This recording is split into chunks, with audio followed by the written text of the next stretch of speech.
श्रीमद् भगवत गीता में भगवान श्री कृष्ण अर्जुन को संबोधित करते हैं। हे महाबाहो, भक्ति भाव में युक्त कर्म तथा सकाम कर्म के भेद को भली भांति जानते हुए जो परम सत्य को जानने वाला है, वह कभी भी स्वयं को इंद्रिय तृप्ति में नहीं लगाता।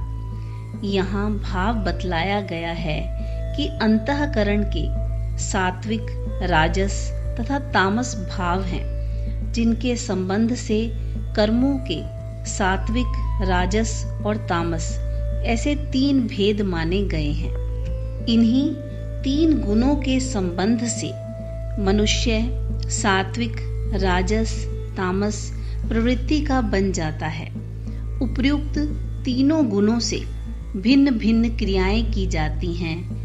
इन क्रियाओं से कर्म करने वाले का अभिमान तथा आसक्ति होने से मनुष्य का बंधन होता है। मनुष्य के द्वारा की जाने वाली समस्त क्रियाओं का स्वरूप ही कर्म विभाग है।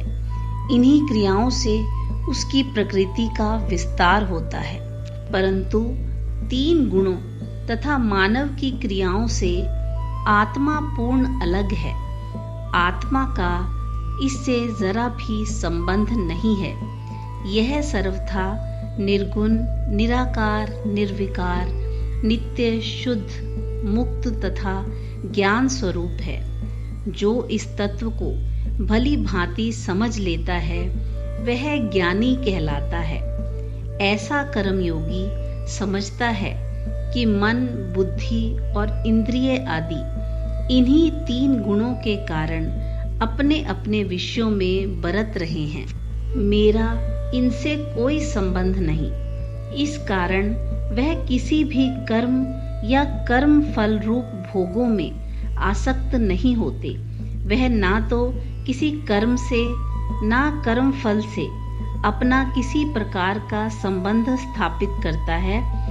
वह उसे अनित्य, जड़, विकारी और नाशवान तथा स्वयं को सदा सर्वदा नित्य, शुद्ध, बुद्ध, निर्विकार, अकर्ता और सर्वथा असंग समझता है। वही वास्तव में सच्चा कर्म योगी है। जय श्री कृष्ण।